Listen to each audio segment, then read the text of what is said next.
Hello and welcome to the Talk Football podcast. It is season 4. We are back. I have got Paul Nelson. He is with me. He's a Spurs fan. It's early in the morning for me. It's late in the evening for him because he's all the way down in New Zealand. Welcome back to the podcast, Paul. Thank you very much, sir. And we are going to be talking all about Spurs today. We are. It's been an eventful few months towards the end of the season up until this point now. So we're going to get all of Paul's feelings on how he feels about how things are going at Spurs. And obviously, to start with, you have a new manager. We do. When is it never an eventful time in the world of Tottenham Hotspur? Yeah, we do. I'm quite optimistic. Maybe in part because it just can't be any worse than what it was last season. So I will probably contradict myself quite a bit between the next, over our conversation because I think there are so many unknowns. But Well, at the minute, I'm quietly confident. I mean, you're not going to be happy with me with this because I was having a conversation with the boys at work the other day, and we're talking football. I was promoting the podcast, handing out leaflets, etc. I've gone with Postecoglou as my favourite for the first Prem manager to get sacked. That's massively controversial. No, it's controversial. I'd argue that I reckon your one might be the first one to go. I Oh, mean, yeah. here's hoping. Yeah, I can imagine. Obviously, you guys weren't particularly happy seeing Potts rock up at. No, We'll save that one for yeah, we'll say that. another I time. think I think with our guy, you employ someone like him, you need to give him time, and Yeah, I think he needs to be given a season to just show what he's all about and to show what he wants to do and how he wants to do it. I think we'll start slow. I think the first 6 games could be pretty rocky, yeah. but I mean, as I long did as look at your fixtures. It's got some tough fixtures in the first 6. yeah, I mean, even Brentford away first game, they finished a point behind us last season. Yeah, I went all the way to the other side of the world to watch us lose to them at the Lane last season. Uh, well, we were amazing in the first half, and then we just collapsed in the second. So that's no easy game, and then we go straight into United at home. So yeah, look, it wouldn't surprise me if we were no points from the first 2 games. In all honesty, but as long as we see some progress, as long as we see what he's trying to do, how he wants to play, and it's a bit more exciting and we're a bit more front foot, for the people that pay the most expensive season ticket prices in Europe, they want to see some entertainment. yeah. And for people like me on the other side of the world, if you're going to be getting up at stupid hours, then it needs to be entertaining. So as long as it's that, and we can see some progress, and I think it'll be good. I've managed to catch a little bit of your pre-season stuff, and it does appear that he will play a progressive attacking style of football. So, Yeah, I mean, we haven't had much of a pre-season, so we I mean, played the West results haven't Ham. been amazing. No, I mean we played West Ham, and they were like 3 games into their pre-season. It was our first. Yeah, We lost, but we had 70% possession, which I think could be both the result and the amount of possession could well be what we see for the rest of the season. And then we were meant to play Leicester, and that game got cancelled. We mm, were also meant to play Roma, and they had some contractual issues with the people organising the pre-season friendly, so we played a local team. So we played 2 games in pre-season. We got Shakhtar Donetsk at home tomorrow for me, Saturday night now, Sunday over in London, and then they got Barcelona, I think, on the Tuesday.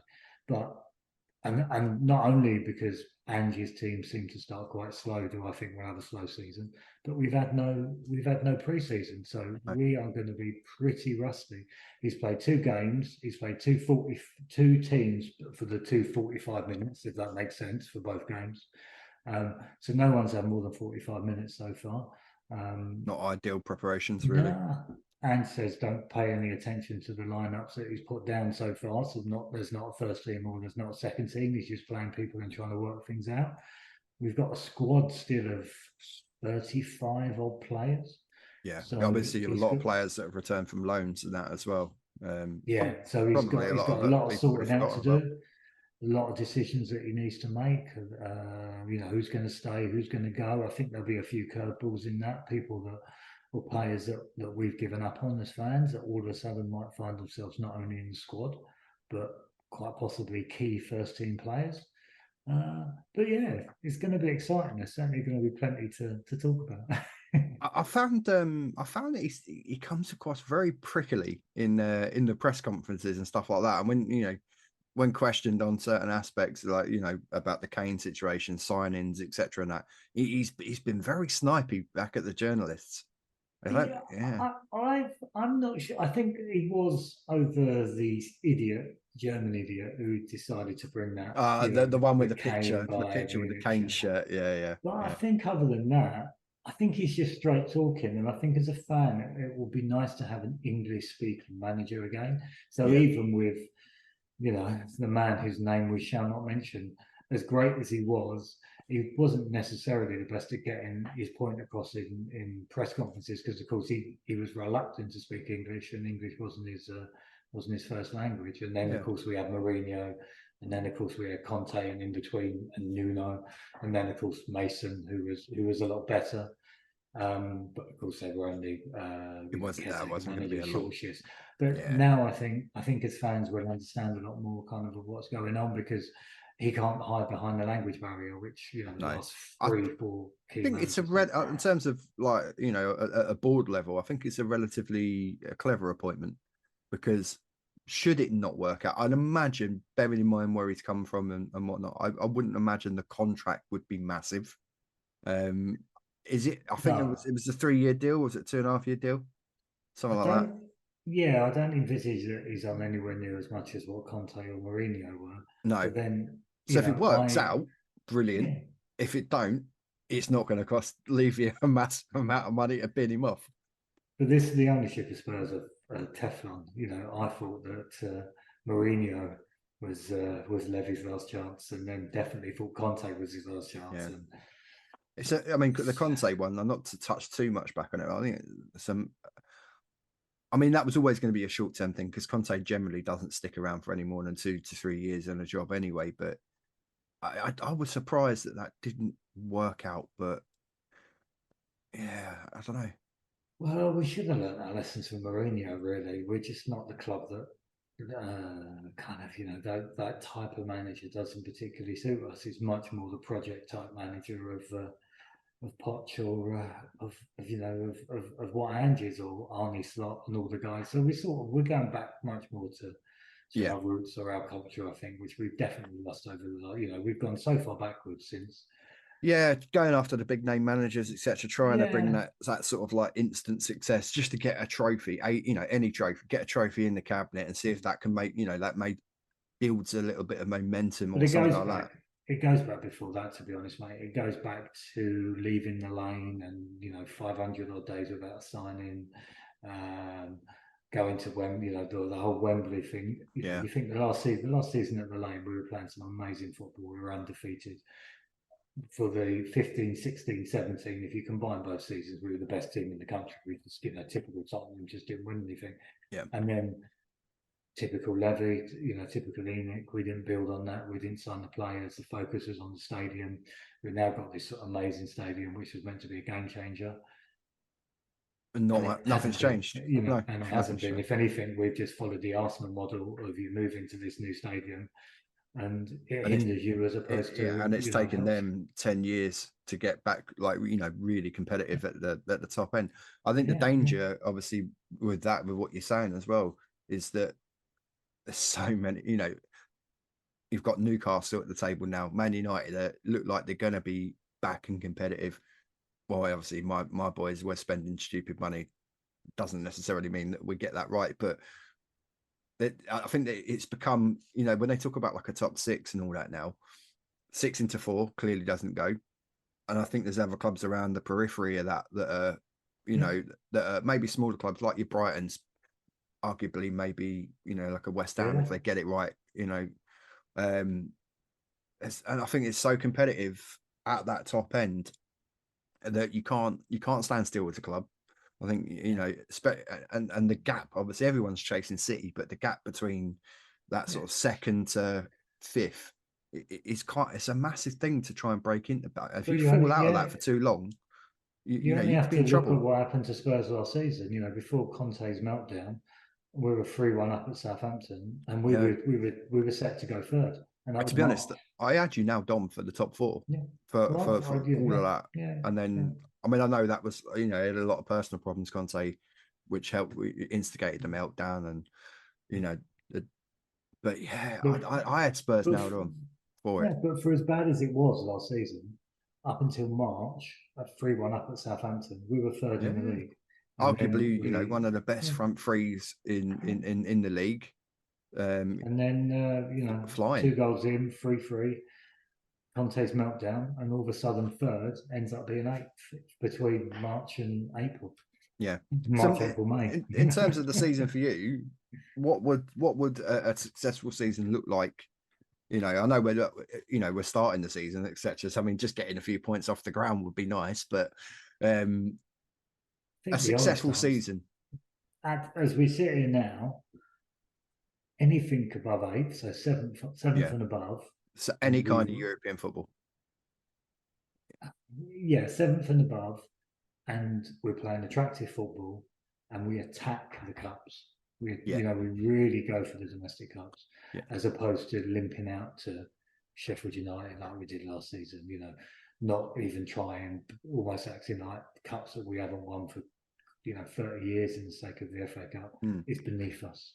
I do We think that there's an really go for it. opportunity this season for clubs to pick, because I just get a feeling with Man City that doing what they did, such an incredible season, like winning everything, clean swipe, well, apart from the Carabao Cup, but a clean swipe more or less of all the big trophies. I do think that they're going to have a little downturn. They've had a few key players that have obviously that probably won't be about for them. I think it's an opportunity for a club, Spurs, Chelsea, or whatever, FA Cup, Carabao Cup, to really have a chance of putting something. I do think they're going to be a little bit off of it this year. I Yeah, I think think that so. I I think think towards the end of the they'll season, yeah, Premier League wise, they come good again, and they yeah, just turn into that machine. But I think that there'll be an opportunity in terms of the other yeah. cup competitions I that there think could be a trophy. everyone else is fighting for second in the league. Yeah, But you're right from the cup perspective. I'm sure they'll have a bit of a dip. I'm sure, as you say, they've lost a few players, or yeah. they've let a few players Gundogan for go. them, I think some massive Yeah, miss, but you know, and the motivation must be, when you do it all in one season, it must be tough to pick it back up again. yeah, So yeah, yeah, so I think there's a chance there, but it's not so much whether it happens or not, because we are at such a low base now. yeah, It's much more just about taking it seriously. So we yeah. went for it. We had to go. If it happens, great.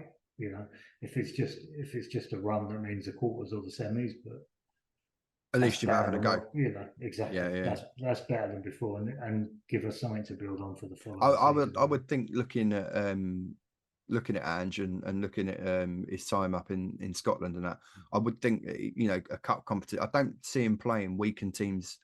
So I think he'll rest one or two here and there. Obviously, a lot of it depends on what players that you either have or don't. And we'll talk about the big don't in a minute. But Mm. I think, yeah, like I say, opportunity for that. I think if it's a sensible decision, then you've got to look at it and say, really target I think the Carabao Cup is the one it's up. At the end of the day, it's a day out for the fans at Wembley.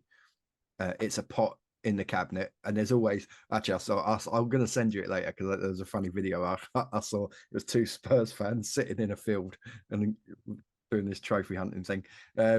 It's quite funny. I'll send you it later. Cool. I I'll take either. got I'd love the FA Cup, but I would take either, and then just something to build on. Just yeah, just show us a bit of progress. Show us that we're going in the right direction, as opposed to the fact that I would argue since 2017, even though there's a Champions League final in the middle of that, it's been yeah. slow, going Sideways downhill as steps opposed to backwards, sideways step yeah, backwards. yeah, Yeah. exactly. So I mean, so obviously to progress, you need players. So what better time to talk about transfers? I mean, obviously the big one, is Kane, and reported on the BBC all across yesterday, being Friday, that Spurs and Bayern Munich, they kind of got to a position where they're starting to set deadlines now. Say, oh, well, if you don't accept our bid by X time, we'll walk away, etc. Spurs are saying, no, we want 100 million quid. End Yeah, up, I mean, stump up or go away. I've seen stuff saying that Kane has put a deadline on Brentford the first game of the season, that if he's still around, if he's in the team, That's it. then that's his deadline and he's there for the season.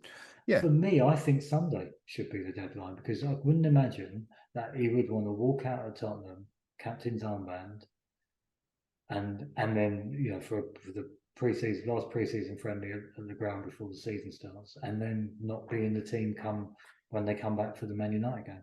yeah, So I'd have thought Sunday's a more realistic deadline, which is why I think it's interesting that Bayern Munich seem to have put some deadline for this weekend in. yeah. Um, so yeah, hopefully it'll come to a head soon. We just need some clarity on it, really. I think. I mean, a Spurs team without Kane. I mean, what does that look like? I mean, obviously you've got Richarlison now. He obviously didn't have the greatest record in last season. I know he had a lot of injuries and stuff like that. But I do think that there's a very capable number 9 in there. I mean, it's funny because we have actually done pretty well in the past when he's been injured. Yeah, So I don't think it's all doom and gloom as much as were it to happen, I would be absolutely gutted. He's without yeah, question the best player he's the best player at Spurs since I've been supporting Spurs, yeah. so certainly since Glenn Hoddle. I mean, And I'm quite maybe surprised maybe the best ever. that he's looking at leaving the Premier League because I was nailed on sure that he'd want to go. I think records for Harry is quite a big thing. I know obviously becoming Spurs leading at all time, it was massive for him. The pride with his family and everything. You could tell that from the social media, etc. And I did think. I mean, obviously there was a bit of interest from United. Obviously that ain't happening because they've signed Hoyland. So I did think he'd stay in the Prem and go after Shearer's record and all that, but because there's been so I much talk think about it. after the Man City thing a couple of years ago, I don't think he wants to go direct from Spurs to another Another Premier League English, team. yeah, So I think he feels that if he goes to Bayern Munich, a couple of years there, then he comes back. Maybe he comes back to Spurs, or if he then ends up going to City or United or wherever he goes, then at yeah. least he's not moving direct. Well, I know that there's talk that the Spurs want to include a buyback clause in any deal with Bayern, which suggests. I mean, to be honest, I mean that wouldn't be such a bad thing.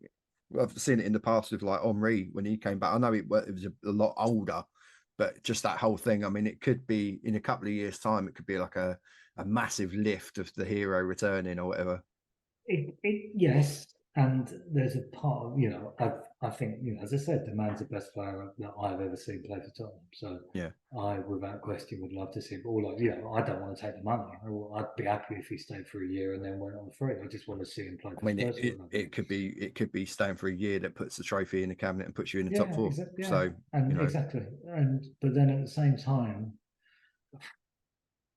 yeah, I think I don't from a understand why he'd want to manager's, go. I think from the manager's perspective, I think it makes it all very very difficult because you're trying to plan for a season ahead and you don't. I mean, if you obviously if you do lose him, the time then, despite the fact of having all the money in the bank, the time then to try and get a player in because you would need another player, even if that's not a starter, then No, if he I, says right, I'm going to go with Richarlison as my 9, but you're still going to need backup behind that, and there ain't a yeah, great deal of strikers out there to be honest.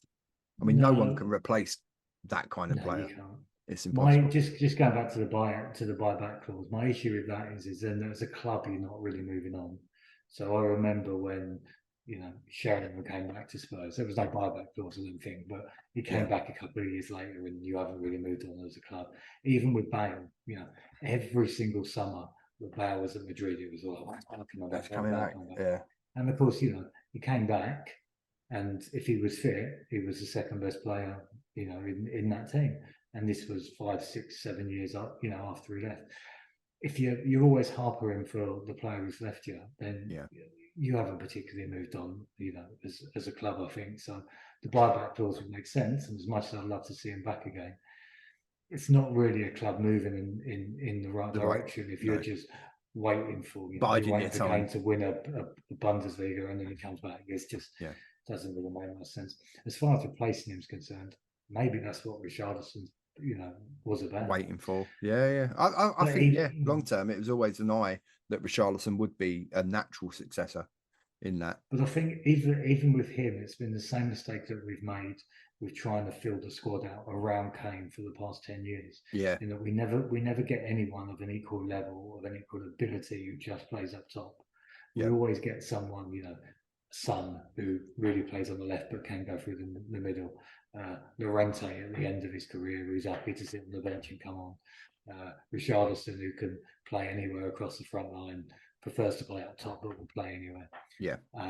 We should have really bought proper competition for Kane years ago. So Yes. we had the opportunity to play two up front if we wanted to play two up front. And had he then left earlier, it would have been kind of softened the blow a bit. Someone actually another genuine world class striker. I mean, a player that I thought would have suited Spurs is actually ended up at my club, which is Nicholas Jackson, because I think with the type of like football that Ange plays, counter attack, press football from the middle press and whatnot, that kind of like real mobile, quick, direct, running in behind striker, I think would have suited Spurs. But yeah, again, I think this is the thing with Levy. Everything's always done a bit too late. Let's push and push and push and make the best deal we can for the club. But then now you're in a position, I mean, Sadar, let's touch on what you have got coming in, because I think one positive, and that's a player I love anyway. I think at 40 million, I actually think it's a pretty good deal, which is Maddison. But Maddison goes back to your point before about everything being too late. So Maddison's a replacement for Ericsson, who left in 4 or 5 years, January of 2020, I think. Something like that. It's 2.5 years too late. Yeah, and arguably, still, if you'd have moved sooner for him, you probably would have got him cheaper. But still, a good player, a really good sign-in, and hopefully something that Kane thinks will work well. I mean, if we're looking at a Kaneless team, and you're looking at a front three, Sonny on the left, Richarlison through the middle, Kulusevski on the right, Maddison in that sort of like pocket in behind that. Although you could be, from what I was reading last night, you could be out of a holding midfielder. I think Højbjerg is on the verge of like a 30-odd million transfer to Atletico. Yeah, I think we'll have a different makeup of our midfield. So I wouldn't want to. I think Højbjerg's a better player than most Spurs fans give him credit for. I think he does what the manager tells him to do. So the previous managers have told him to pass backwards and sideways, so he's passed backwards and sideways. But when he's gone forward, he's gone forward. He's proved he can score goals and he can assist and he can be a good player. But I guess the problem is we need to raise some cash and we need to get rid of the massive squad that we got. I think it's about 35, 36, maybe even 37 players. Yeah. My only issue with Højbjerg will be Lloris looks like he's going to go. If Kane goes, if Højbjerg goes, that's the spine of the team, and not only the spine of the team, but that's basically all the big voices and all the captains, really. So if them three disappear, I just have no idea who would captain the club. So I think that's a risk, but I can understand from a financial perspective why, if Atletico put up 25 or 30 mil, when we've got Basuma, Bentancur, Skip. And I also think we'll only play with one of them. So you talked about the makeup of the midfield. I reckon you'll see like a 6, which will probably be Basuma. And then you have Maddison as a 10, and maybe like say a Lo Celso as an 8. I think we're going to be that attacking in the way that we play. And then because the fullbacks kind of invert, don't they? So they don't kind of go out the sides, they go more inverted. So they pack up the midfield, which allows you to be a little bit more attacking with your midfielders. And this also works, and he runs, and Maddison's a runner as well. So yeah, that's partly why I think it might be quite exciting. We've got to stop shipping goals, mind, because we shipped 63 goals last year. And if we got this massive high line and we don't get in centre half in, obviously you've been linked with I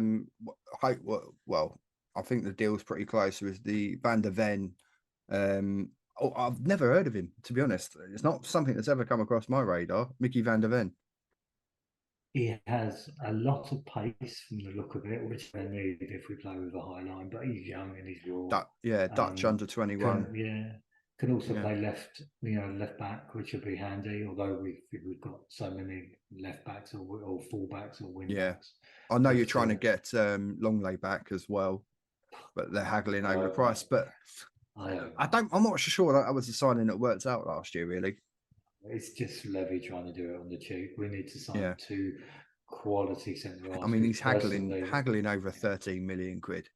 You know, yeah, I and mean, in today's market, I mean, all right, I know he might not be, but in terms of like squad depth and all that and cover, um, I think 13 million quid on a 26-year-old French international centre back, just pay the money.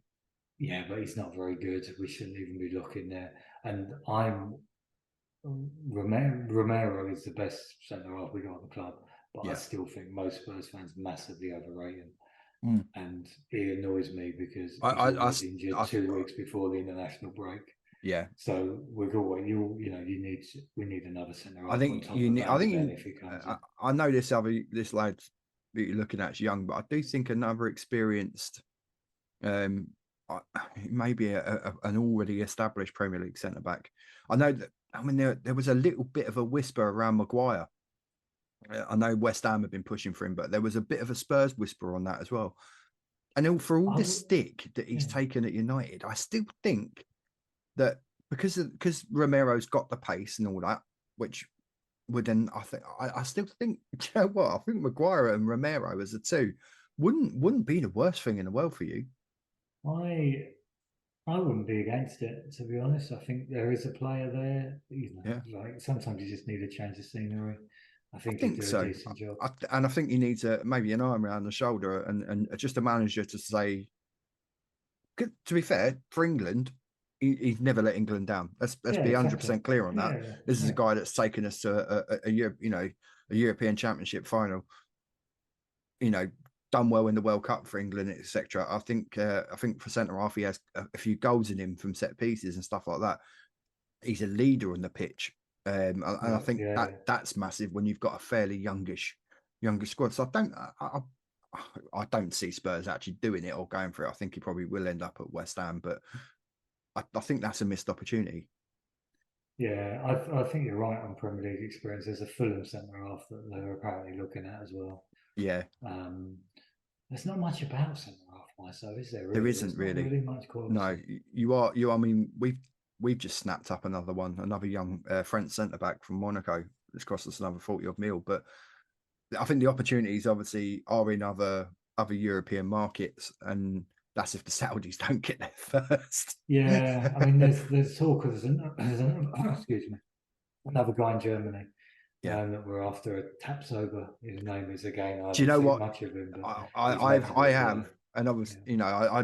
I watch a fair bit of German football and all that. And do you know what he's big? I don't know if you're fairly familiar with Upamecano, the young French centre back. But yeah, again, he moved to Bayern. But he's in that similar kind of frame, big, strong, as you would be for a centre half, but Athlete, unless you're yeah. Martinez, but but yeah, he's got a lot of pace about him. He's pretty good on the ball. Yeah, I would say in terms of like physical stature, maybe a little bit similar to Davison Sanchez, Hmm. but a lot better. But better on the ball. but much better on the ball. So that would be a good signing. But yeah, again, looking at, I think you probably for someone like him in today's market, you're probably looking in excess of 35, 40 million, etc. But yeah, that's a difficult one. But yeah, you are light on centre back, so that's something that's got to be addressed. Maybe even more importantly, so than the attacking situation.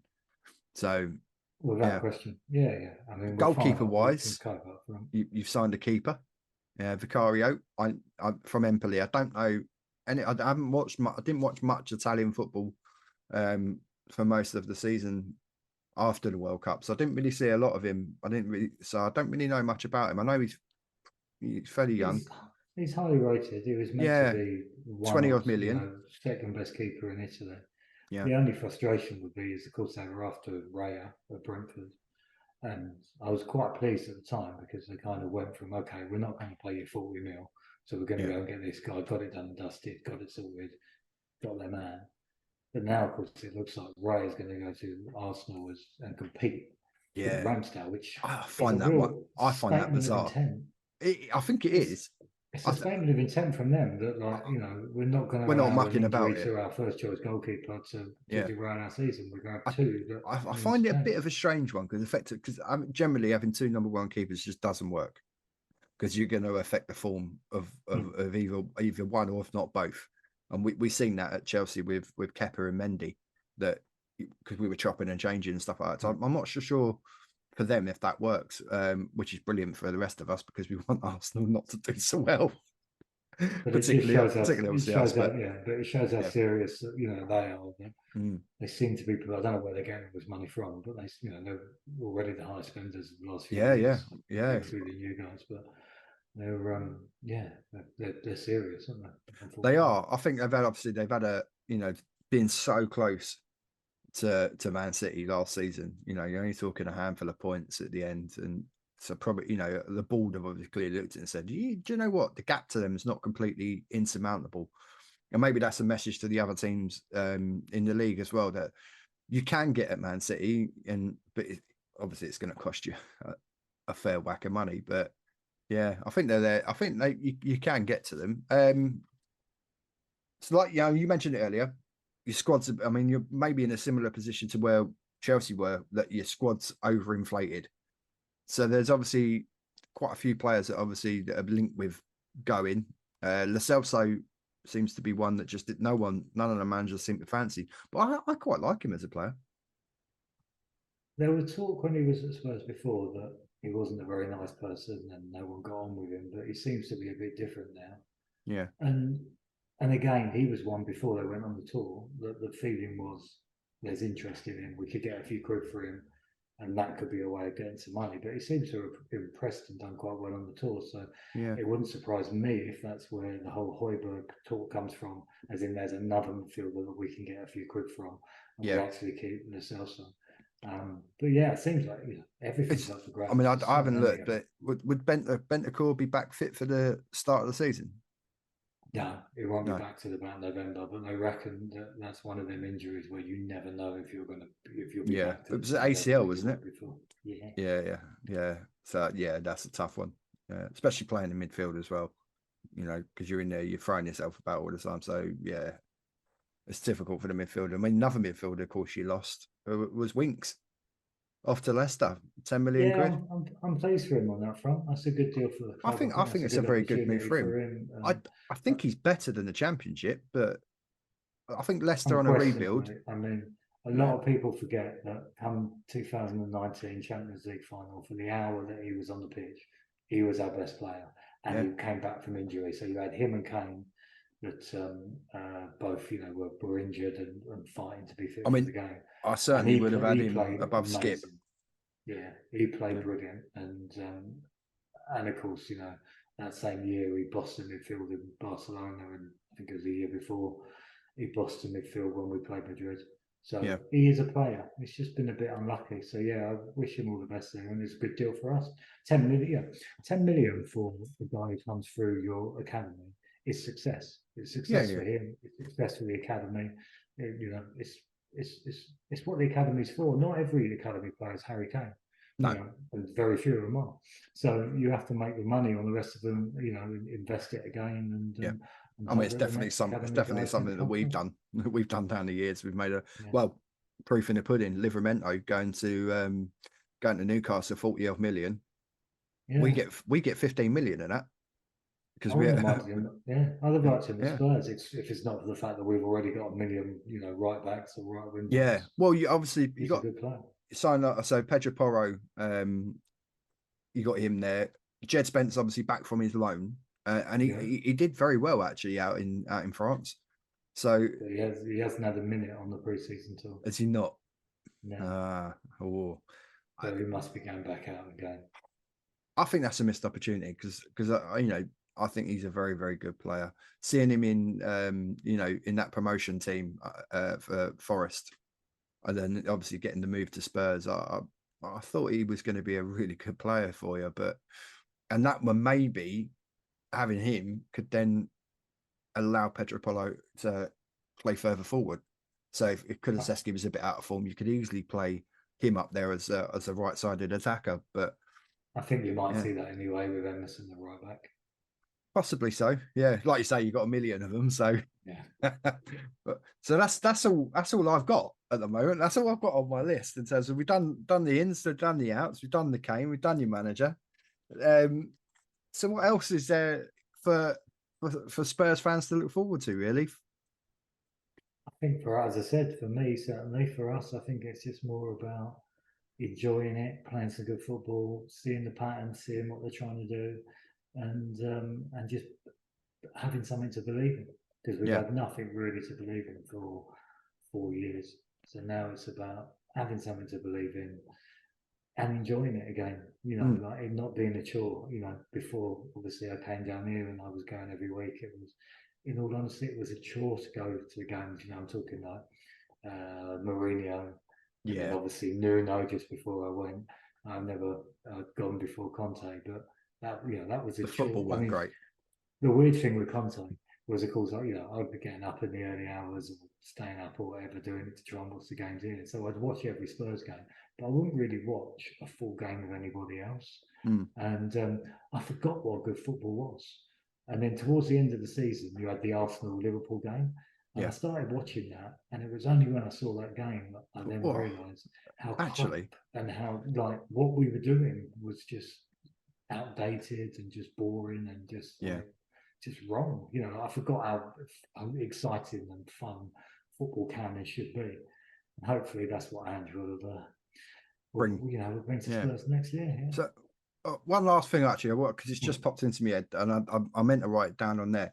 So coming away from the football side of it and talking about the board level side of it and all that. Obviously, you got the court case at the moment with Joe Lewis, your owner. But he's not. He's He's not the not, owner. so he's not the owner now. He's kind of, so obviously the Yeah. board run the club, etc., and the ownership is now the group. Family trust. Yeah. Yeah, because obviously he's got this court case. I don't know massive amounts of the details, but I mean, potentially, could that lead to a complete change of ownership of the club? I think that Spurs would be a very attractive proposition for, especially like a oil rich, Middle East owner.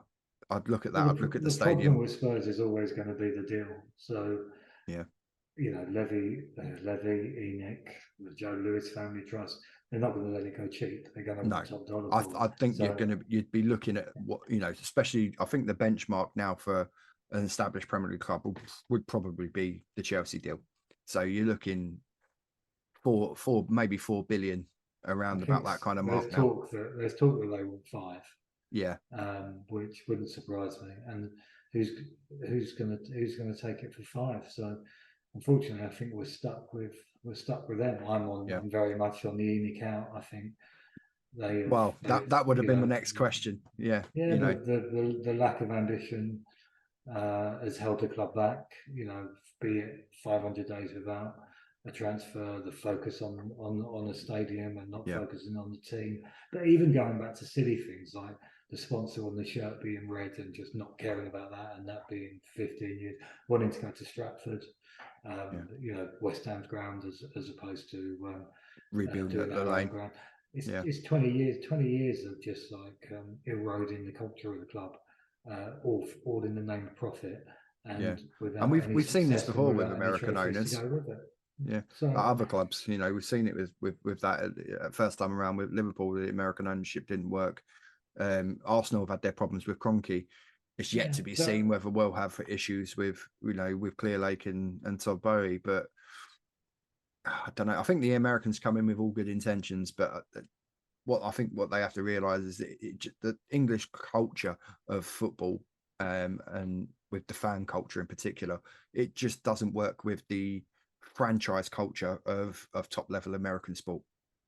yeah, And the problem we have is it might be a situation of better the devil you know. It's the problem within the Spurs fan base is very much split between kind of, if you're in the account, then what's the alternative? And it's like, in all honesty, no one knows, because no one knows who's interested. You can only then make a call on what your position is once someone fronts up and says, Yeah. They're interested and they want to buy the club. And you look, I wouldn't want Saudi as an example. I wouldn't want some kind of Yeah. oil rich or morally corrupt, owner I think the of the trouble club. is, particularly with world economies and stuff like that. I mean, that They're would the only ones. probably Yeah, would be the only ones. Yeah. yeah, yeah. And they seem to, for whatever reasons, they seem to have an endless pit of money. Yeah, I mean, it's sports washing, isn't it? It's a Yeah. bit like what your guy did, a long time ago. Of course. So Yeah. it's Yeah. I think yeah, if you only dig deep enough into a lot of these rich owners, you probably find yeah, murky of course. pasts. Yeah, yeah. Yeah. I think the thing with Enoch is there's always been this acceptance, or at least there's been this belief amongst the fan base of, oh, let them stay, but let them change. And I guess in many ways that would be my ideal position because, Yeah. as you say, you don't know who you're going to get, and You don't know. who actually can afford a club is probably not someone who you want to purchase. Yeah. But Enoch have had numerous opportunities to change. Levy has had numerous opportunities to step back. I mean, He steps back and then he steps back in again. even if you got rid of him, I mean, well, would the philosophy change? I'm not so sure it would. We need, well, it wasn't too bad under Poch where we had a manager who towed the line financially, but Yeah. he at least set the tone and the ethos for the team and the squad. Would Whereas obviously, talking of Poch, Mourinho and Conte, there was no plan. would you still welcome Poch back at the Lane, bearing in mind he's rocked up in Southwest 6? Not now. No, No. I'm sorry. I'm sorry. Those bridges are burnt. Yeah, and that's what makes it particularly sad I mean, because it makes a change because normally it's like you take an ex-Chelsea manager, so now it's like role reversed. I don't think we can do it now. I mean, when he left, I'm not going to be a hypocrite and say I didn't want him to go because you could see he was tired and it wasn't working. So I thought it Yeah. was the right decision to get rid of him. I'm not going to change history now. But I followed him at PSG despite PSG's dodgy ownership. I wanted him to do well. Wanted him to prove that he's a good manager and win stuff and be successful, and then ultimately come back to Spurs. But now he's made a choice. And he's dead. He's dead to me, unfortunately. And I don't think he can. I don't think he can return to the club now. No. And it's crazy because you go back through quotes and he talks about how Chelsea were the main rivals, not Arsenal. And, yeah, he was a manager of Spurs during the whole Battle of the Bridge, so he knows he knows the history, he he knows what it knows the means. team. Yeah. Chelsea didn't turn up for that whole season, and then for one game or one half, even they managed to turn up. So, no, unfortunately not. Dead in the water. Yeah, it's sad. It would be interesting to see the response he gets. Well, obviously, if we come back in obviously a couple of weeks' time or so, and maybe after the first couple of games of the season, we've seen a couple of performances. We can have a bit of chat about obviously the first couple of games under your new manager. We can look at the first couple of games how Chelsea look under Poch. Comparing the styles might give us a bit of an insight into how a little bit of a window of view into where the season's going to go. I still think I mean the biggest problem for any Premier League club is the fact I think that the Saudi window is open for 4 weeks longer after the Prem window shuts. So and the way that they're throwing money about and trying and put the thing is if you're a player in the Prem, I don't care who you are, if that kind of money gets put in front of you, it's difficult to turn that down. You say it's a problem, but it might also be a benefit as well. So you talk about Tottenham and Chelsea with bloated squads, and then all of a sudden the transfer window shuts, and then but you've still got a market to get rid of some of these guys that no longer have a future. Well, and of course, if they know they ain't got a future, and Dombley, they're keen to go. Yeah, exactly. I think Dombley's been. I think I read it last night that he's been linked with like 11 million pound move. I mean, Galatasaray or something, a club in Turkey. If I was me, I'd be on the phone to the Saudi league going, hey, we need some bids here. You've got this great French player. It'd be amazing in your league. Come on, give me 30 million. He's yours. That's what I'll be doing. I'll put him on the plane. It's crazy, but yeah, I think I mean I am gonna write up. I've been doing some more research on the Saudi League, and I am going to be doing a pod on that, giving my views, etc. And be another little solo pod. I've done a bit more digging into the ownership. Obviously, the PIF that own Newcastle, they've bought 4 of the clubs. I don't really understand how that can work, where one owner owns 4 clubs within one league. But obviously they have their own rules. That couldn't happen over here. I don't think that could actually happen anywhere else in Europe either. But that's something I'm gonna revisit, because I do think, seeing what they've done this year already, and if their league, particularly commercially, takes off and there's a lot of people watching it and stuff like that, I do think that over the next 2 or 3 years they'll be sniffing. I really do. And I think that has a commercial impact for all the leagues in Europe and the competitions as well. Yeah. So that's something I'm definitely going to revisit. So yeah, I think we're there, mate, on the Spurs. Yeah, so that's season 4, episode 1 of the pod in the bag. So obviously, goes without saying, the socials are all there. So if you want to revisit this pod, make sure you go on the link tree. The links are all in the bio, so that gets you to every aspect of the podcast. And I can see with Sam. That's Paul's missus. Hello, Sam. But yeah, so make sure you obviously get in contact with the show. I'm glad I've come back and carried on and started this and done it again, because I was thinking about giving up and not doing it, but then I had quite a lot of messages, obviously social media wise, saying, oh, when's the next episode, when are you going to do a pod? And obviously I did the little one with Chelsea just to finish off, and now we've come back with this one, so we're back. Yeah, the pod's back, and I'm going to carry on. And I've actually completed my one promise. So obviously I said on the Chelsea pod when I did it that I would get one out at least one a month. So here we are. We've done it. And what better way to kick off than having Paul back and talking about Spurs, because it's a topic that could probably fill 1 million pods. There's always something going on at Spurs. We can always guarantee that we've got something to talk about with them. So yeah, there we go. All right. Well, I'm going to say thank you to Paul for joining me on this first episode. There we go. And we're going to have Paul back hopefully in a couple of weeks once we've seen a couple of games, and we're going to do a bit of a Spursy Chelsea pod. So once again, thank you for joining me, your host Hodgie, on the Talk Football podcast, and we'll see you on the next episode. Once again, thanks to Paul, and thank you to everyone for reaching out recently. And bang, let's get ready for episode 2.